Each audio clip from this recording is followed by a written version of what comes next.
43 చదువుకుందాం. నేడు నీవు నాతో కూడా పరదేశంలో ఉందని నిశ్చయంగా నేను నీతో చెప్తున్నాను. అంటే దేవుడు అసలు మన కొరకు కలవరిలో యాగమయ్యారు. అసలు యేసు ప్రభువు గారు నిద్రించకంటే వాళ్ళు కుడి వైపున ఒక దొంగ, ఎడమ వైపున ఒక దొంగ ఉన్నారు కదా. ఆ దొంగల పేర్లు కూడా ధ్యానించుకుందాం. ద గోస్పెల్ ఆఫ్ నికోడెమిక్ అనే గ్రంథంలో, పిలాతు అనే గ్రంథంలో రాయబడి ఉన్నది. డిస్మస్ అనే దొంగ, జిస్మస్ అనే దొంగ. డిస్మస్ అనే దొంగ ఎడమ చేయి వైపు ఉన్న వ్యక్తి, డిస్మస్ అనే ఉన్న దొంగ కుడి చేయి వైపు ఉన్న వ్యక్తి. కానీ పశ్చాత్తాపం అసలు నేడు నీవు నాతో పరదేశంలో ఉండు అంటే పశ్చాత్తాపం పడుతున్నాడు, దేవుడి పట్ల పశ్చాత్తాపం పడుతున్నాడు. అటు విధంగానే లూకాసు సువార్త 23వ అధ్యాయం 40వ వచనం చదువుకుందాం. అయితే రెండవ దొంగ వాడిని చూసి గద్దించి, ఆ శిక్షలో ఉన్నావు కనుక ఇది మనకి తగిన న్యాయమే అని భయపడుతున్నాడు. దేవుడికి భయపడవని నిజాయితీగా మాట్లాడుతున్నాడు. మనం ఎన్ని తప్పుదమ్ములు చేసినా మనమైతే దేవుడి పట్ల పశ్చాత్తాపం పడం. అసలు సన్నిధికి వచ్చి కొన్ని మోకాలు వేస్తే ప్రార్థించుకోవాలనే విశ్వాసం కూడా మనకైతే ఉండదు. మనం ఎప్పుడైతే యథార్థంగా ప్రార్థన చేస్తామో దేవుడు మనలను అంగీకరిస్తాడనమాట. అటు విధంగా లోక 23:42 కూడా ధ్యానించుకుందాం. ఆయన చూచి యేసుని రాజ్యంలోనికి వచ్చినప్పుడు నన్ను కూడా జ్ఞాపకం చేసుకోమని పశ్చాత్తాపంగా ప్రార్థన చేస్తున్నాడు. చూడండి, శద్రకు మేషకు అభిజ్ఞగోలను పడవేసినప్పుడు వాళ్ళు ఎంత విశ్వాసంగా ప్రార్థన చేశారు. వాళ్ళకున్న విశ్వాసం కూడా నేడు మనకి కూడా ఉండాలి. అటు విధంగానే వాళ్ళందరినీ కూడా ఒక కొండ మీద ప్రార్థన చేయమన్నప్పుడు వాళ్ళు తలుపులు మూసి ప్రార్థన చేయమని వాళ్ళ గ్రామంలోని ఆజ్ఞ ఇచ్చినప్పుడు వాళ్ళైతే విశ్వాసం కొద్ది ప్రార్థన చేశారు. మనము కూడా అట్టి విధంగా తలుపులు తీసి యథార్థంగానే ప్రార్థన చేయాలి. పశ్చాత్తాపం కొద్ది మనమైతే దేవుని యందు మొరపెట్టాలి. లూకాసు వార్త ఇది న్యాయమే. మనం చేసిన తప్పిదములకు మనకైతే ఇది న్యాయమే. తగిన ఫలమే పొందుచున్నాము గనక ఆయన ఏ తప్పిదమును చేయలేదు అని దేవుడికి చెప్తున్నాడు అనమాట.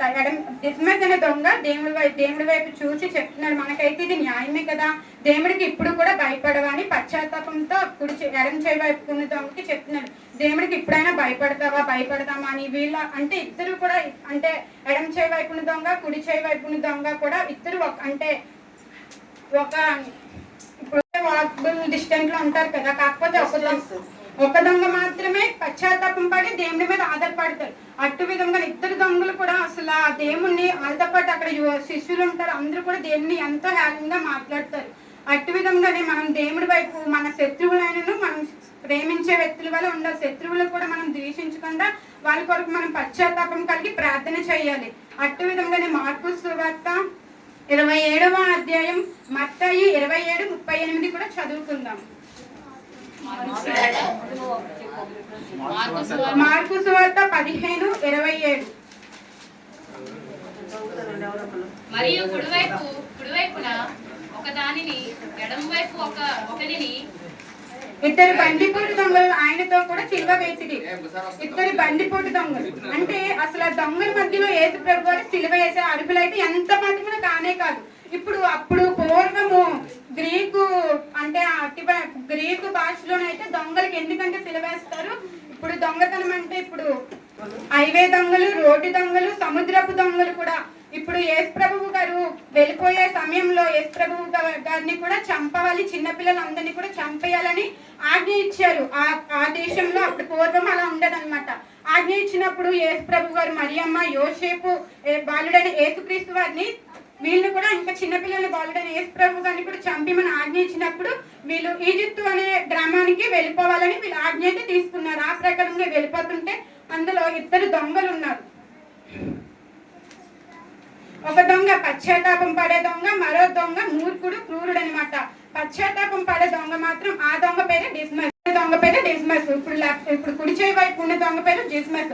ఆడు మాత్రం దేవుడు నిన్ను రక్షించుకొని మమ్మల్ని కూడా రక్షించని తోలనాడుతున్నాడు.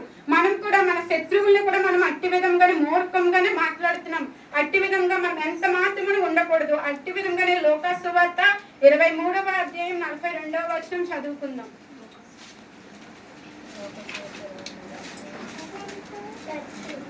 ఆయన చూచి అందుకైన వానితో నేడు నీవు నాతో కూడా పరదేశంలో ఉందువని నిశ్చయంగా నీతో చెప్పుచున్నాను. అందుకైనా నేడు నువ్వు నాతో నిశ్చయంగా, అంటే నిన్న కాదు నేడు కాదు ఇప్పుడు నాతో పరదేశంలో ఉండవని నిశ్చయంగా నీతో చెప్తున్నాను. మనమైతే ఒకరికి మాట ఇచ్చి మనం తప్పిపోతాం, కానీ దేవుడు మాత్రం మాట ఇచ్చి ఎంత మాత్రం తప్పని దేవుడు. ఇప్పుడు మనం ఒకరికి ఏదైనా ఒక మాట ఇచ్చామంటే వాళ్ళు మనకి మళ్ళీ తిరిగి చేస్తారు, అంటే వాళ్ళు మనకి మళ్ళీ తిరిగి హెల్ప్ చేస్తారనే విధంగా మనం ఎంత మాత్రమూ చేయకూడదు. అటు విధంగానే సామెతలు 28వ అధ్యాయం 13వ వచనం చదువుకుందాం. అతిక్రమములను దాచిపెట్టేవాడు వర్ధిల్లడు, వాటిని ఒప్పుకొని విడిచిపెట్టేవాడు కనికరం పొందును. అతిక్రమములను దాచిపెట్టేవాడు వర్ధిల్లడు. చూసారా, అతిక్రమములు అంటే మనం చేసే పాపాలు దేవుడి ముందు మనం ఒప్పుకోకపోతే మనం కూడా అట్టి విధంగానే కనికరం ఎంత మాత్రమే పొందము. వాటిని విడిచి ఒప్పుకున్నప్పుడు మనం కనికరము పొందుతాం, దేవుడి యందు పశ్చాత్తాపం పడుగుతాం అనమాట. మనం ఎప్పుడు కూడా మనం ఏ పాపం ఏ చిన్న పెద్దదైనా కానీ మనం దేవుడి ముందు అడగాలి, దేవా మేము ఇలా చేస్తాం, మీ తప్పులను మమ్మల్ని క్షమించండి అని, మీ రాజ్యంలోకి వచ్చినప్పుడు మమ్మల్ని జ్ఞాపకం చేసుకోండి అని దేవుడి ముందు మనం అనుక్షణం కూడా పశ్చాత్తాపం పడాలి. అట్టి విధంగానే ఇప్పుడు ఫస్ట్ మాటలో పాస్టర్ గారు చెప్పారు, తండ్రి వీరు ఏమి చేయుచున్నారో వెరుగురు కనుక వీరిని క్షమించండి. ఫస్ట్ మాట క్షమించే గుణం.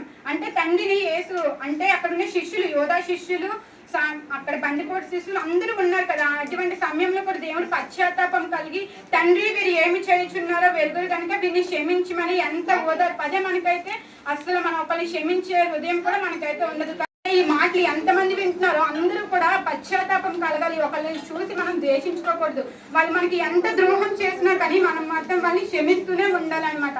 యేసు ప్రభు గారు అంటే బైబిల్లో మీరు చెప్పారు కదా, ఎన్నిసార్లైనా మనం క్షమించాలి. మనం చేసే తప్పిదములు కూడా మనం ఒప్పుకొని దేవుడి యందు పశ్చాత్తాపం పడాలి.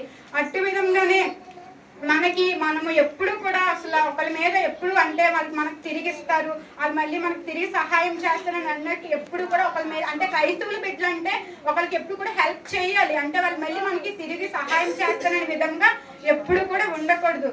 ఈ చిన్న వాక్యం దేవుని దీవించిన గాక.